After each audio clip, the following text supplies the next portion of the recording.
반갑습니다. 한국담배규제연구교육센터 센터장을 맡고 있는 이성규라고 합니다. 저는 지난 20년 동안 담배만 연구하는 아주 담배 골수 분자입니다. 이렇게 말씀드리면 좀 웃으실 것 같은데 많은 분들이 그렇게 얘기하세요. 20년 동안 그걸 연구할 게 뭐가 있어? 이런 얘기들 많이 하시는데 오늘 제 얘기를 한번 들어보시면 저런 사람 하나 한국에 있어야 되겠다는 생각도 드실 겁니다. 담배가 얼마나 많이 바뀌고 있는지 오늘 시간을 통해서 저와 한번 알아보시면 좋을 것 같습니다.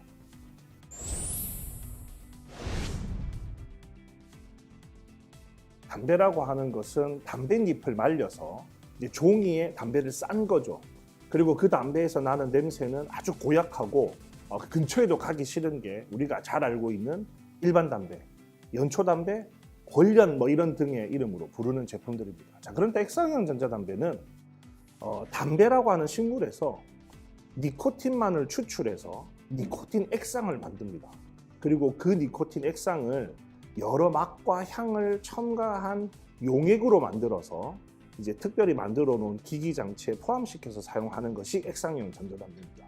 자, 그렇기 때문에 우리가 알고 있던 담배처럼 일반 담배처럼 고약한 냄새가 나거나 그런 느낌의 담배가 아니라 달콤한 향, 내가 원하는 맛과 향을 다 낼 수 있는 나름대로 커스텀이 가능한 그런 제품이기 때문에 아주 젊은 친구들에게, 어린 학생들에게 재미적 요소까지 주고 있는 게 액상형 전자담배라고 얘기할 수 있습니다.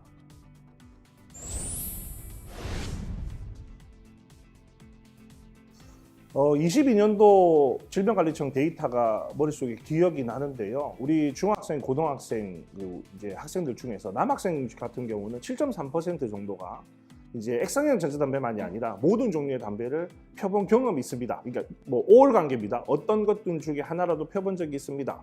여학생 같은 경우가 3.8% 정도로 제가 기억을 하는데 그 중에서 어떤 제품을 그럼 써봤니라고 다시 물었더니요. 액상형 전자담배를 써봤습니다라고 하는 답변이 남학생, 여학생 모두 절반 이상이 나왔다는 거죠. 전체 흡연한다고 하는 학생들 중에서 전자담배 사용하는 비율이 50% 이상이 된다라고 하는 것은 사실은 이 제품이 우리 아이들에게 굉장히 가깝게 다가가 있구나라고 이해하시는 것이 좋을 것 같습니다.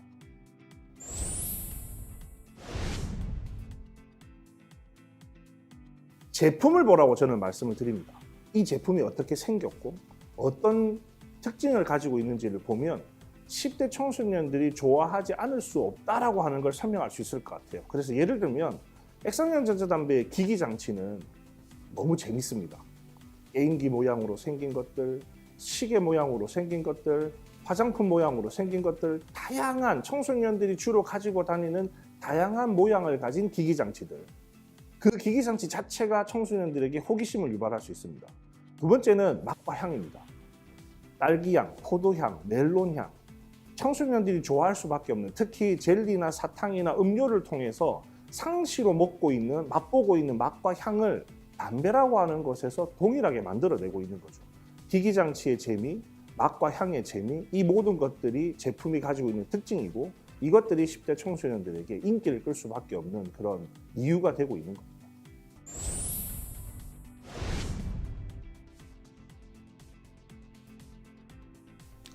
원래 권련 연초담배 기준으로 보면 사실은 담배 소매점이라는 곳에서 판매를 해야 됩니다. 담배라는 제품은. 그리고 그 담배 소매점은 허가를 받아야 돼요. 정부로부터. 자, 그런데 액상형 전자담배의 문제는 이 현재 판매되고 있는 제품의 대부분이 합성 니코틴이라고 하는 우리나라 담배 법상에 담배로 분류되지 않는 제품으로 판매가 되고 있는 거예요. 그래서 전자담배를 팔고 있는 매장은 담배 소매점으로 허가를 받지 않고 세무서에 사업자 등록증만 내고 바로 그냥 가게를 오픈하는 겁니다. 자, 그래서 하나의 문제는 우리나라에 지금 얼마나 많은 전자담배 매장이 있는지 아무도 모릅니다. 두 번째, 허가받지 않다 보니까 판매에 대한 규제나 이런 것도 쉬운 게 아닌 거예요. 관할 이 관청에서 몇 개가 있고 이 사람들이 누군지는 알아야지 잘못된 게 있으면 홍보라도 하고 찾아가서 만나보기라도 하는데 몇 개인지도 모르고 누가 하는지도 모르고 있으니 사실은 이분들이 어떻게 판매하는지도 잘 모르는 거죠. 그래서 오프라인 매장 기준으로는 정말로 그냥 청소년이 와도 이거 담배 아닌데라고 파는 분도 분명히 있을 거예요. 물론 없기를 희망하지만. 그 다음에 온라인 상에서는 사실 이 아이의 신분이 확인이 안 되기 때문에 신분증 빌려서 아니면 엄마 아빠 뭐 고인인증서 갖고 있고 하면 얼마든지 살 수 있고요. 그 다음 문제는 합성 니코틴이다. 또 그러면요, 이게 뭐 그런 거 19세 관련 없이 그냥 또 판매하는 사이트들이 분명히 또 있어요. 근데 그거보다 제가 지금 파악한 바로는 더 많이 아이들이 제품을 구매할 수 있는 방법은 정말 대리구매가 정말 많더라고요. 대리구매가 그런 사이트를 통해서 대리구매하는 거. 우리 예를 들면 뭐 배달해주는 그런 앱들이 많죠. 전자담배를 배달해주는 앱도 있어요. 그러면 그런 것들은 신문 크게 확인하지 않고 배달해주는 것들, 이게 대리구매죠, 쉽게 얘기하면. 그 다음에 지인을 통해서 구한다는 거. 그게 다 하나의 통을 묶으면 대리구매가 될 겁니다. 그 다음에 최근에 보이는 현상 중에 하나가 뭐가 있냐면 자판기예요. 최근에 지금 주요 도시 중심 지역에 전자담배를 판매하는 자판기가 엄청나게 늘어나고 있어요. 근데 이게 뭐하고 연관이 있냐면 우리 지금 그 무인 점포들이 계속 늘어나고 있잖아요.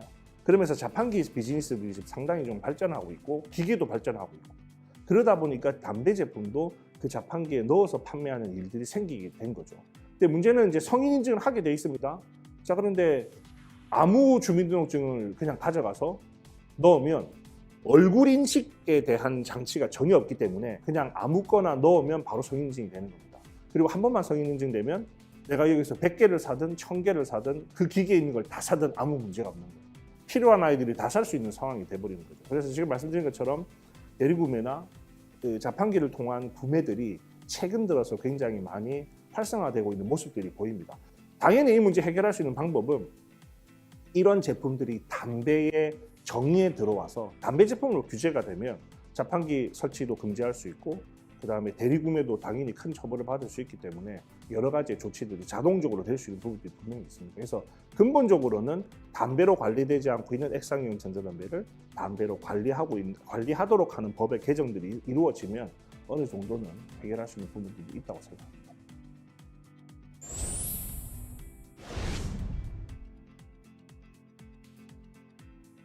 액상용 전자담배는 사실 부모들이나 우리 학교에 있는 선생님들이 잘 몰라요. 어떻게 생기는지도 모르고요. 어떤 이 학용품하고 담배하고 모양이 비슷해서 구분도 안 돼요. 공부를 해야 돼요. 그 공부가 되어야지만이 알아볼 수 있는 게 지금 전자담배의 특징입니다. 그러니까 아이들이 그 제품을 재밌어 하는 거죠. 내가 막 들고 다니고 흔들고 다녀도 선생님도 모르고 부모님도 모르는 그 재미가 아이들한테는 전자담배를 사용하는 또 다른 동기부여가 되는 겁니다. 재밌네 이거. 자, 그런데 이런 상황에 놓여 있음에도 불구하고 지금 우리가 전자담배와 관련된 이 그 어른들의 인식 자체가 너무 낮다 보니까 이런 상황에서 인식을 바꿔줘야 되잖아요. 그런 데 있어서 이 마약이 굉장히 중요한 요소라고 제가 생각을 하는 거예요. 담배, 아유 그럴 수도 있지. 마약? 예? 마약이요? 큰일 나죠라고 생각하거든요. 그런데 이 전자담배가 분명히 거기에 우리가 액상을 넣을 수 있어요. 물론 일회용으로 완제품도 판매되지만 액상을 하나씩 넣고 쓰는 아이도 분명히 있고 그런 제품도 있습니다. 그런데 제가 마약을 넣어서 써요 그렇게 얘기하면 이건 마약의 문제이지 담배의 문제, 심플한 문제가 아니네, 우리가 더 관심을 가져야 되겠네, 오히려 동기부여도 되고 관심을 끌게 되고 이제 어른들이 움직일 수 있는 환경이 됩니다. 그래서 저도 굉장히 이 문제를 많이 얘기하고 공유하고 확산하려고 노력을 합니다. 그래서 오늘 이 영상을 보시는 선생님들이나 부모님들도 정말로 이 전자담배가 단순하게 담배 문제가 아니라 마약에도 노출될 수 있는 문제라고 생각하셔야 됩니다. 근데 또 이렇게 얘기하면 약간 걱정되는 게 있어요. 우리 애는 마약 안 써요. 우리 애를 왜 그렇게 나쁘게 봐요? 100% 동의합니다. 저는 우리 아이들이 그렇다고 말씀드리는 게 아닙니다. 대한민국에요, 나쁜 마약 범죄자들이 너무 많아요. 지금 이 범죄자들이 마약을 가장 쉽게 안 들키게 전달할 수 있는 방법이 액상형 전자담배에 액상으로 넣는 겁니다. 그 연합 대학 동아리 하나 기사가 났죠. 알고 봤더니 마약 동아리래요. 그 동아리 기사 잘 보시면요, 처음에 시작이 액상 전자담배로 시작해서 전자담배에 마약을 넣어서 시작해서 그게 케타민, 필로폰, 점점점 마약의 상황이 더 가중됐다고 얘기를 하거든요. 처음에 마약을 접하는 계기가 되는 게 지금 전자담배가 도구로 사용되고 있기 때문에 우리 아이들을 마약으로부터 보호하고 싶다? 첫 번째 하셔야 될 일이 액상형 전자담배 사용을 막는 겁니다. 그래서 이 문제는 우리가 담배를 그냥 우리가 알고 있는 뻔한 담배 이야기 혹은 흡연화의 단순한 이야기로 보지 마시고 지금 제가 드린 말씀이 마약 노출과도 관련이 있다. 이렇게 받아들이시면 조금 더 이 일에 관심을 가져주시지 않을까 그렇게 생각합니다.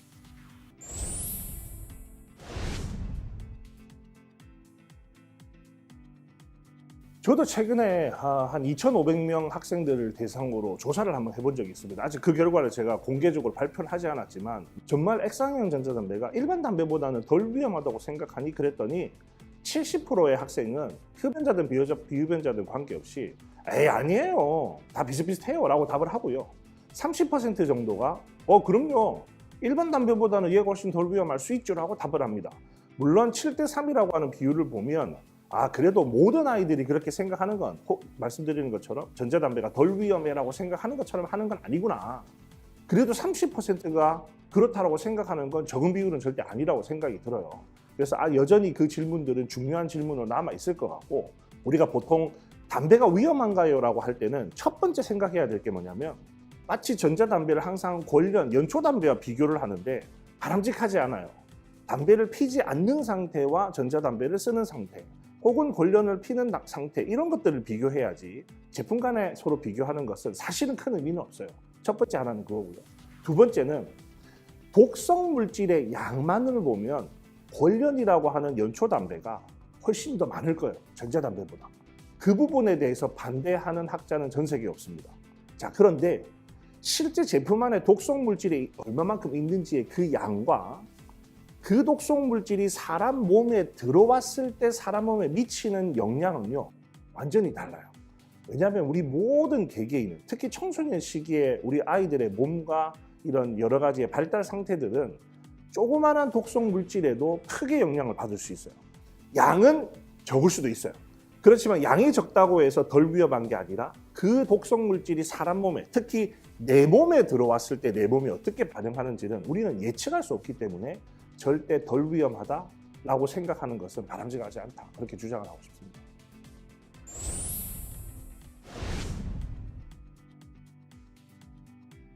그래도 저도 궁금한 내용이라서 공부를 좀 해봤습니다. 2023년도에 우리 보건복지부로부터 이제 연구비를 받아서 연구를 좀 해봤어요. 어떻게 하면 알 수 있을지. 이제 한 10번 정도 빨면 한 개비 정도, 우리 일반 담배 한 개비 정도 핀 거야라고 하는 방법, 혹은 뭐 한 10분 정도 쓰면 한 개비 정도 쓴 거야라고 하는 방법, 여러 가지 방법들이 있어요. 이제 그것들은 어떤 연구자들에 의해서 주장들로 나오는 건데 저는 그 주장에 굉장히 반대하는 편입니다. 왜냐하면 사용자들이 쓰고 있는 그 전자담배에 들어있는 니코틴의 양이 다 달라요. 그 다음에 제품의 모양도 다 다르고 몸속에 들어오는 기체의 양도 다 다르기 때문에 그냥 일정한 시간과 일정한 횟수를 정해놓고 이게 얼마와 비슷해라고 얘기하는 건 사실 어불성설이에요. 그래서 우리가 양을 파악하기 위해서는 1차적으로는 물론 이제 제일 쉬운 방법은 얼마만큼 빨아봤니? 예를 들면 하루에 너 얼마만큼 빨아봤니? 근데 안타깝게 사용자들은요 그 횟수를 절대 기억하지 못해요. 현재 그 아이가 쓰고 있는 액상의 그 니코틴 용기를 확인하는 게 중요해요. 그 용기 안에 니코틴의 함량이 있고 그 용기가 어느 정도 사이즈인지 30ml인지 90ml인지 120ml인지 나와 있습니다. 그걸 먼저 보고 그 제품을 한 달 안에 쓰는지 일주일 안에 쓰는지 2주일 안에 쓰는지 사실 그렇게 역으로 질문을 하는 게 학생들이 혹은 사용자들이 기억을 할 수 있어요. 저는 2주일에 하나씩 사는데요. 저는 한 달에 하나씩 사는데요. 그렇게 생각을 하면서 이 아이가 어느 정도 지금 전자담배를 쓰고 있는지라고 계산을 하는 게 그렇게 해서 추정을 하는 게 양을 어느 정도 파악하는 데는 도움이 되지 않겠냐. 앞으로 연구자들이 이걸 좀 더 체계적으로 만들 일들은 좀 남아있는 숙제라고 봅니다.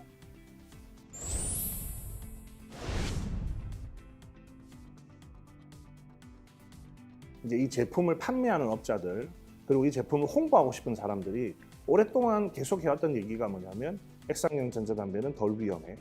그리고 여기서 나오는 기체는 수증기야라고 하는 분들도 계셨어요. 그리고 그런 내용들을 아직도 기억하고 있는 청소년들도 분명히 있습니다. 자, 그런데 수증기는요, 물이 기체가 되는 수증기가 맞아요. 그런데 액상형 전자담배에서 나오는 기체는 기름이라고 생각을 해야 됩니다. 제가 이렇게 얘기하면 사용해본 사람들은 100% 공감을 하실 거예요. 왜냐하면 액상을 내가 집어넣을 때 이렇게 액상을 만져보거나 혹은 그게 뭐 이렇게 바닥에 떨어져서 닦아보면요, 누가 봐도 기름이에요. 액상형 전자담배에 들어가는 액상은 기름 성분으로 구성된 액체를 넣어서 쓰는 겁니다. 그걸 코일을 통해서 기화를 시켜요. 이 코일이 또 금속이에요. 그리고 코일 안에는 솜으로 플라스틱으로 되어 있는 심지가 있어요. 얘도 코일의 열에 의해서 탑니다. 그런 것들이 보시면 금속 물질, 플라스틱, 그리고 기름으로 되어 있는 액체가 기체로 변하는 거예요. 기름의 성분이 기체로 변하면 우리가 유증기라고 부르는 겁니다. 기체가 기름이기 때문에 우리 폐로 호흡기로 들어가게 되면 폐 안에 기름이 차는 거예요. 제가 다른 성분이 어떻고 저떻고 아무 말 안 해도 돼요. 그냥 기름을 폐에다 넣고 있다? 그게 어떻게 건강에 덜 위험하고 단순하게 수증기다 판매하는 사람들이 하는 얘기를 믿어서는 안 되고 제가 지금 드린 말씀처럼 기름을 호흡기로 먹고 있다. 자, 그 다음에 미국 CDC도 그렇고 이미 그러면 그 기름 성분이 안에 어떤 것들이 들어있는지 분석을 당연히 해봤겠죠. 그랬더니 아세트알데하이드, 포름알데하이드, 지금 말씀드린 1급 발암물질들, 그 다음에 환경 호르몬도 나오고요. 니코틴은 당연히 들어있고요. 왜냐하면 니코틴 있는 물질이 기체로 변하는 거니까. 우리 몸에 해를 입힐 수 있는 물질들이 이미 그 안에도 들어있기 때문에 사용자에게도 피해가 있고 옆에 주변에 있는 분에게도 피해가 있습니다. 자, 그래서 마지막으로 냄새가 안 나기 때문에 주변에 있어도요 도망을 안 가요. 저는 그게 정말로 무서운 일이라고 생각해요. 많은 사람들이 골련을 피는 사람 옆에 있잖아요. 도망가요. 왜냐하면 그 냄새가 싫고 무섭고 혹은 짜증이 나니까 도망가거든요. 근데 액상형 전자담배는 이거 무슨 냄새지? 요즘 이렇게 달콤한 향이 나지? 그게 정말 더 위험한 겁니다. 그 양에 따라서 뭐 계속 오래 노출되면 당연히 간접 흡연에 노출이 있는 거니까. 자, 그래서 달콤한 향이 나더라도 전자담배 향인가? 그런 느낌만 들어도 사실 주변 사람들은 그 자리를 피하는 게 중요하고 사용자 입장에서도 주변에 사람이 있으면 사용을 하지 않는 게 바람직하다고 말씀드릴 수 있습니다.